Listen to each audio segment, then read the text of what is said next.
hinge sisse minek ehk lugu suurest valgest valgusest.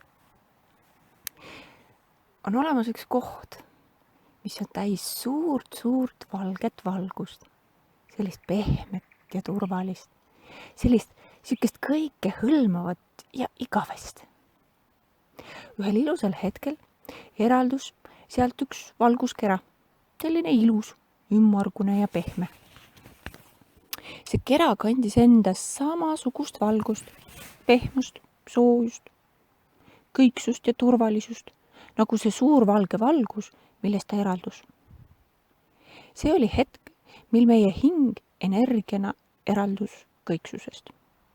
Ja mida me hiljem elust loost loosse suuremal või väiksemal määral üksilduse ja hüljatustundena üha uuesti ja uuesti läbi elame. Seda hetke, mil me eraldusime kõiksusest. Kandes endas kogu seda sama infot, mida kõiksus iseendaski. 2 valguse keha. Aga mis juhtus edasi? Järgmisel hetkel toimus pooldumine ja see kera, sellest valguskerast, temast sai 2 kera. Aga nüüd juhtus selline asi, et see algne info, see kuidagi jagunes ebavõrdselt 2 pooluse vahel. No vähemasti sellisena me seda sündmust mäletame. Sest seda hakkas meie edasine teekond meisse süstima. Tegelikkuses olime ühe ja sama energia, ühe ja sama valguskera identsed koopiad, teineteise peegelpilt. Ent selleks, et koguda rohkem sellist eripalgelist kogemust ja hiljem uuesti ühinedes oleks kogemuste pagas sükene rikkalikum ja mitmekülgsem, siis sai üks valguskera meist endasse justkui rohkem infot selle kohta, milline on jumalik naisenergia või naisolemus ja teine infot selle kohta, milline on jumalik meesenergia või jumalik meesolemus. Selline tingimusteta armastuse energia ja olemus.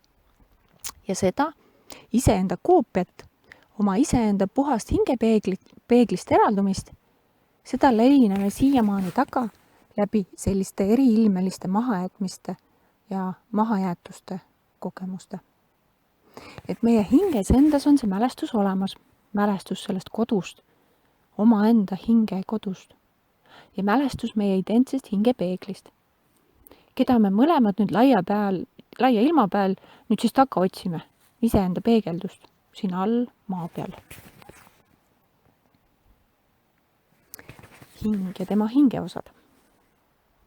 Mis juhtus edasi, oli see, et natuke hiljem jagunes väike valguskera, kes laia ilma peale elukogemust ja õppimist läks koguma, see üks nendest siis, õigemini mõlemad siis, jagunes kumbki siis veel mitmeteks, 10, 100 ja 1000 valguspallideks, kus läbi otsuste ja olukordade me oma hingeosad siis ära kaotasime nii-öeldes.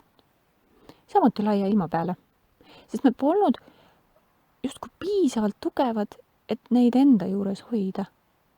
Või siis selleks, et sama juhtumit, sündmust või kogemust ka teise nurga pealt, teisest rollist vaadatuna kogeda ja omaks võtta. Selliselt oleme olnud igaüks meist nii türann kui ka ohver, nii kerjus kui ka rikas, nii alam kui valitseja, nii looja kui lõhkuja, nii koguja kui jagaja, nii rästik kui põldhiir, nii karu kui ka rebane, bioloogiliselt nii mees kui ka naine. Kuni ühel hetkel, kui me hing on siin ilma peal piisavalt kogemusi kogunud ja on valmis selliseks taas üheks ühinema, esmalt siis iseenda hingeosadega, tuues nad uuesti läbi lõimivate ja selliste integreerivate, mõnusate, armastavate, terviklike sündmuste kaudu enda juurde tagasi. Ja seejärel, kui see on tehtud, see töö, siis juba oma teise hingekeraga, oma selle teise valguskeraga, oma püha mehelikkuse ja püha naiselikkusega, kus nad endas kokku saavad. Esmalt siis iseendas, tuletades endale meelde oma puhast, autentset, terviklikku olemust, autentset iseennast. Ning siis hiljem juba originaal, autentse teise hingekeraga, valguse keraga, et taas ühineda, saada üheks, kogeda sama kogemust, justkui ajas tagurpidi tagasi minnes. Et siis, kui hing on valmis, toimuks taas koos ühisesse koju, oma hingekoju minek.